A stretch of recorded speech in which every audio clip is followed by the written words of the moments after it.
Galera, em algum momento, os senhores já pensaram se o Luffy poderia morrer ao usar o Gear Second? Afinal, desde a introdução dessa marcha lá no arco de Enies Lobby, muitos personagens têm apontado a letalidade dessa técnica para o usuário. Principalmente, o Rob Lute, que falou, numa passagem famosa, que se continuasse a usar esse poder, o Luffy poderia morrer antes mesmo de se tornar o, tão esperado, Rei dos Piratas. Mas, o legal de tudo isso, é que tem uma explicação médica por trás dos prejuízos advindos da segunda marcha. Então, bora para mais um vídeo.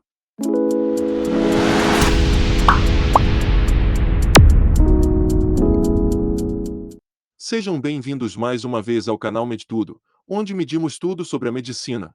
E quando digo tudo, é tudo mesmo, inclusive seus animes e séries favoritos. Por isso, se tem alguma sugestão de conteúdo, aproveita e deixa aqui nos comentários. E, se ainda não for inscrito aqui no canal, já dá aquela moral, se inscreve e deixa o like maroto pra gente. Porque hoje nós vamos entender os possíveis motivos do uso exagerado do Gear Second poder matar o Luffy. E lembrando galera, que esse vídeo é a segunda parte de um outro conteúdo aqui do canal que eu abordei o motivo do Luffy ficar vermelho com esse poder. Assim, se você ainda não assistiu a parte 1, aproveita que eu vou deixar um card aqui na sua tela. Sem mais enrolação, vamos lá! A primeira manifestação fisiopatológica que vamos abordar é a hipoglicemia, que de maneira simples e, conforme muitos de vocês talvez já saibam, a hipoglicemia é a diminuição extrema da glicose no sangue, o que é extremamente ruim para o organismo. Para você nunca mais esquecer, é justamente a doença contrária à diabetes, em que se tem um aumento da glicemia. Provavelmente, muitos de vocês já assistiram o filme Segurança de Shopping, que é uma paródia de comédia do clássico Duro de Matar. Se não, já fica uma recomendação para o pessoal se divertir no fim de semana.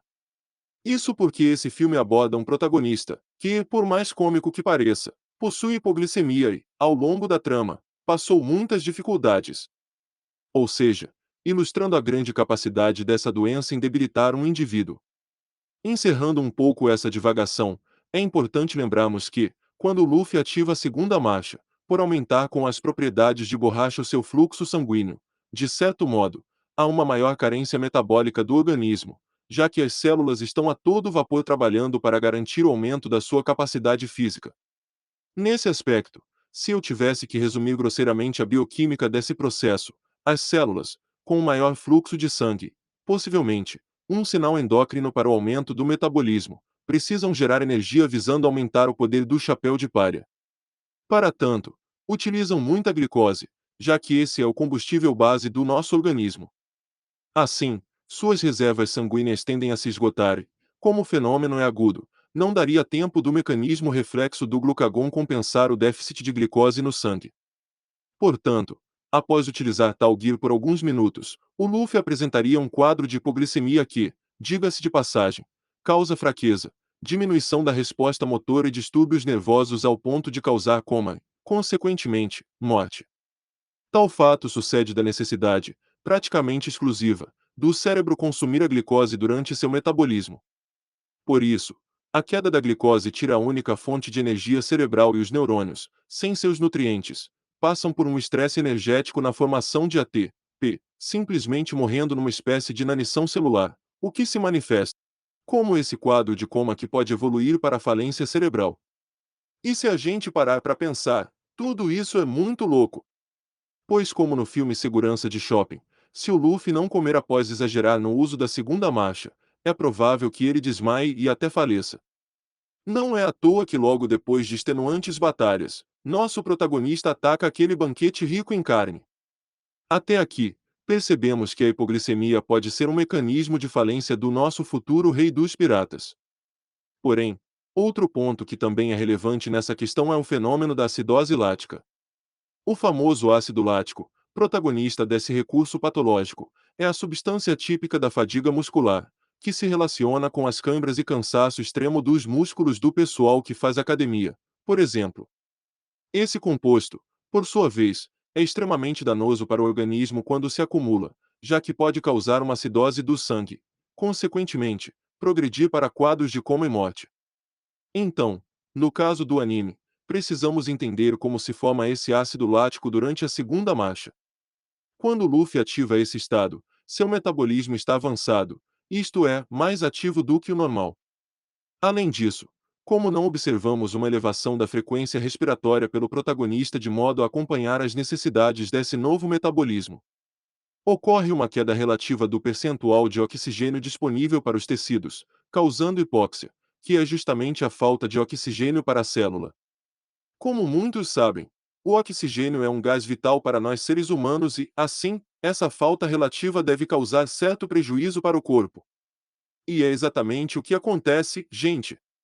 Como o corpo não tem mais oxigênio disponível para gerar energia, cuja demanda só aumenta na segunda marcha, as células musculares e as demais começam a realizar anaerobiose através da glicólise citoplasmática, o que é capaz de gerar energia sem o oxigênio, no entanto, produzindo o ácido lático como subproduto. Concluindo o raciocínio, se o Luffy exagerar demais nessa técnica, ele pode vir a óbito em virtude da acidose sanguínea causada pelo acúmulo abusivo de ácido lático nos capilares. E olha como é interessante isso. Mesmo que nada grave aconteça, os sintomas do excesso do ácido lático são justamente fadiga, em até certo ponto, dor da musculatura, impossibilitando, em casos avançados, o próprio movimento da pessoa. Fato que explicaria por que o Luffy ficou paralisado logo após vencer a luta com o Rob Lute. Ademais, como há uma relativa acidose, o nosso corpo possui mecanismos que tentam compensar esse distúrbio, restaurando a homeostase. Desse modo, para tentar eliminar o excesso de acidez do sangue, os centros respiratórios do bulbo elevam a frequência respiratória, explicando o motivo do Luffy ficar ofegante após utilizar a técnica em demasia. Outra possibilidade é que o Mugiwara venha a morrer de desidratação, já que devido à vasodilatação típica da sua técnica, mecanismo que inclusive o deixa com a pele avermelhada, as anastomoses arteriovenosas da nossa pele permitem uma maior troca de calor com o ambiente, dentre todos os efeitos da marcha. Aquela fumaça que aparece ao redor do personagem, que pode tanto ser composta pela vaporização da umidade do ar adjacente, mas sobretudo pelo suor evaporado do Luffy, vai desidratando, já que ele soa exageradamente, até o ponto de se tornar insustentável a vida. Por isso, logo após usar esse poder, é bem provável que o chefe dos Mugiwaras sinta muita sede. Agora, para finalizarmos o vídeo, vamos falar um pouco sobre choque. E não é do choque de pôr o dedo na tomada não, mas sim, do distúrbio circulatório, em que o sangue passa a ser insuficiente para perfundir os tecidos corporais, causando hipóxia generalizada e necrose consequente, algo que é tanto emergencial, quanto fatal para o organismo. Para ficar bem claro para vocês, pensem assim: concordam que a função do sangue é essencialmente carregar oxigênio? Ótimo, sabendo isso, basta entender que o choque é a impossibilidade do sangue manter essa função de transportar oxigênio para o corpo, portanto, causando uma espécie de asfixia generalizada. Pensando mais no mecanismo de formação do choque no caso da segunda marcha, é importante salientarmos primeiro que ele possui uma fisiopatologia mista, não só típica do choque hipovolêmico, mas também do choque distributivo. Mas, como eu não pretendo discutir profundamente os tipos de choque nesse vídeo, senão ele vai ficar muito extenso, vou deixar a riqueza de detalhes para um próximo conteúdo e vou tentar ser mais simplista. Relembrando, o choque é caracterizado pela incapacidade do sangue fornecer oxigênio adequadamente para todas as partes do corpo. Assim, ao ativar a segunda marcha, concordam comigo que o Luffy enfrenta desidratação acentuada, conforme discutimos anteriormente. Dessa maneira, a perda de água como suor é tão grande, que é possível que parte do volume do plasma sanguíneo seja também perdido, já que ele fornece, indiretamente, o substrato líquido eliminado pelas glândulas sudoríparas da pele, diminuindo, por conseguinte, a quantidade de sangue que corre pelos vasos, e como é sangue que leva o oxigênio, uma perda significativa do seu volume leva à hipóxia. Além disso, esse raciocínio pessoal, vou precisar que vocês utilizem um pouco de abstração, então, prestem atenção. Concordam comigo que, ao usar a segunda marcha, o Luffy tem muita vasodilatação periférica. Se você não sabe do que eu estou falando, é só conferir o vídeo da parte 1 que eu deixei no card. E essa vasodilatação, imaginem os vasos sanguíneos como canos, aumenta tanto o terceiro espaço, ou seja, a luz dos capilares, que o sangue não consegue fluir direito.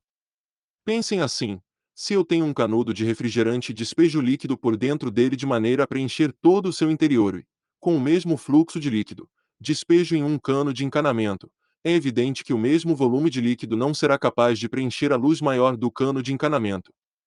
E o que ocorre no choque distributivo é exatamente isso. Como o Luffy vasodilata muito, isto é, aumenta a luz dos seus vasos sanguíneos na Gear Second, é como se o mesmo volume de sangue não conseguisse preencher o interior aumentado dos capilares, causando insuficiência circulatória, consequentemente, hipóxia.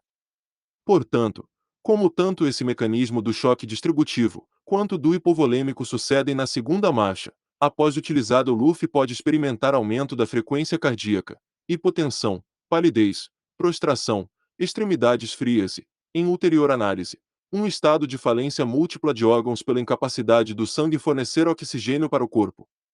E é isso que eu queria passar para vocês nesse vídeo, gente. Então, quando falam em One Piece que a Gear Second é perigosa para o usuário, isso é verídico devido aos fenômenos da hipoglicemia, acidose metabólica, desidratação e choque circulatório.